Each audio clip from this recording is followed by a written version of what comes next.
All right, guys. So we are here at the US Nitro Worlds Open. Help me, Kev.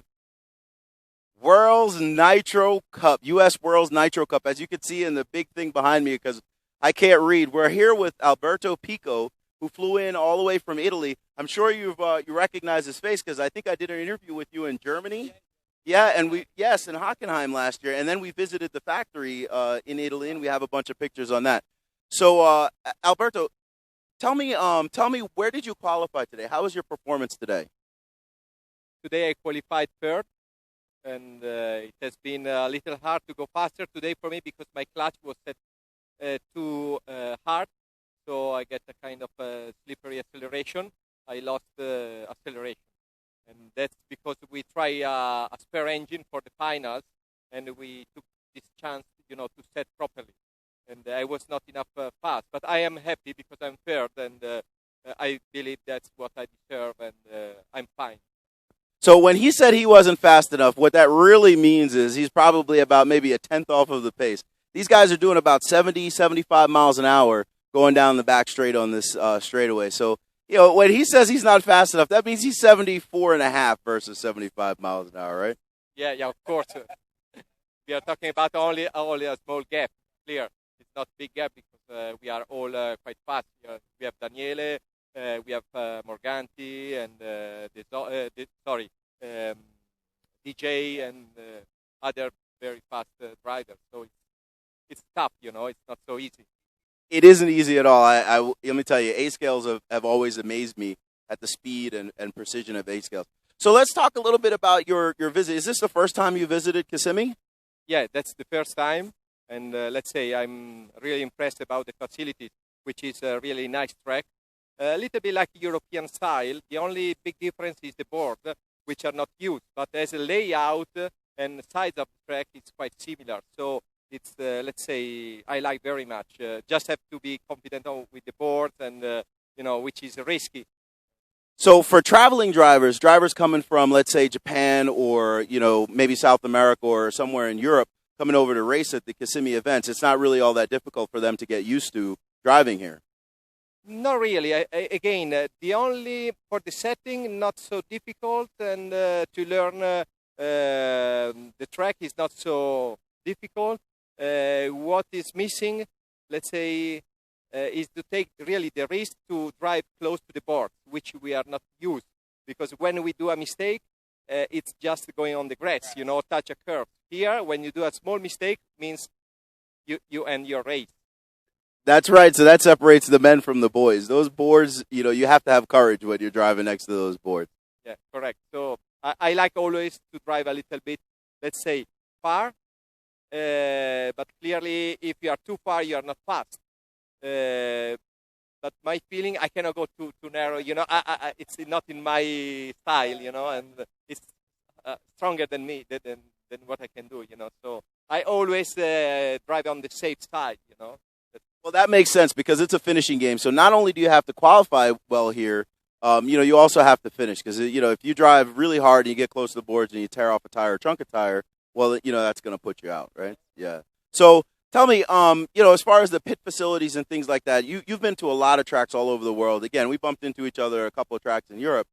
Just help some of the folks out there, in Italy and Germany and France and Spain to understand some of the amenities that we have here in Kissimmee. No, I think the facilities is really on the average standard that we used to race in Europe. So I think nothing is missing, and everything is so nice. And we are in a golf course. What you can ask more? I mean, you have palms and trees and small lakes and people playing golf, and it's really nice. Awesome. So in front of me, guys, what you see here is, Alberto Picco, obviously himself, but also the world's winning engine. So, and I'm sure you guys out there, have a zillion questions for Alberto as far as, what's different, some of the things that he may have changed, or, are the engines readily available? Or are they going to be limited edition?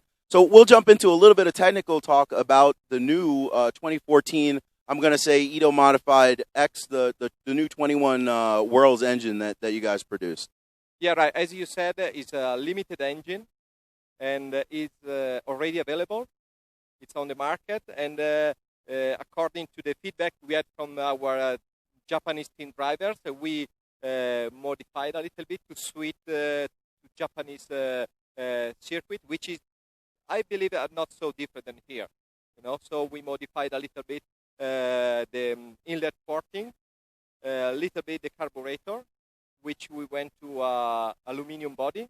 Needles and so on are same as before, but to keep temperature more consistent, we went to aluminum body, and the engine comes with a ceramic ball bearing, to go with, let's say, to improve the life of the engine. And apart from, these specs, it's not really changed a lot from the standard model. That's a significant change because during the so while we were at the factory last year, we talked a little bit about the hybrid body that you had, the plastic and aluminum, and some of the benefits and drawbacks of the hybrid body. And it's significant now with controlling the temperature of the fuel, right? The fuel air mixture going into the engine. Let's say there are pro and versus with both, carburetors. But we thought it was important to give a chance to the end user to test both and see what they really like more. I don't believe one is really better than the other one. That depends a lot from different factors. And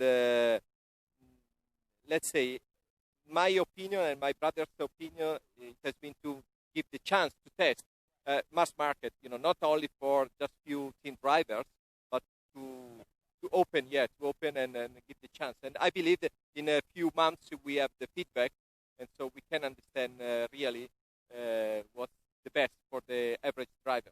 So, it's significant that you mentioned the average driver because, I have to be honest, I've been running Picco now for, I'd say, maybe 3 or 4 years. I started with the JLR engines, and I've had nothing but good experiences and very consistent running as an average.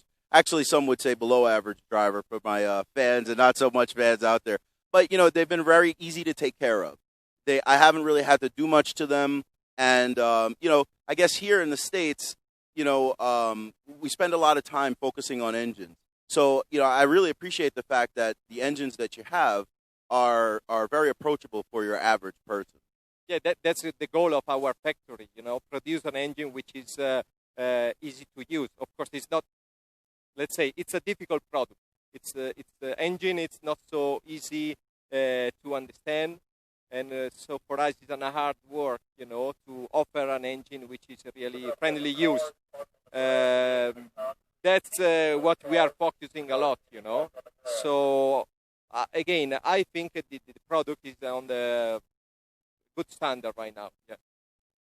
So, Alberto Picco, again, Picco Micromotori, yeah. So I tell you what, Kevco Racing has the new limited edition 21s in stock. So if you guys need it, it's KevcoRacing.com. You guys can order your own. I'm here. I tell you, there is a huge turnout for Picco. So you guys are getting a lot of support. You're certainly getting my support. And thank you much for coming across the pond and, taking this interview. Alberto Picco.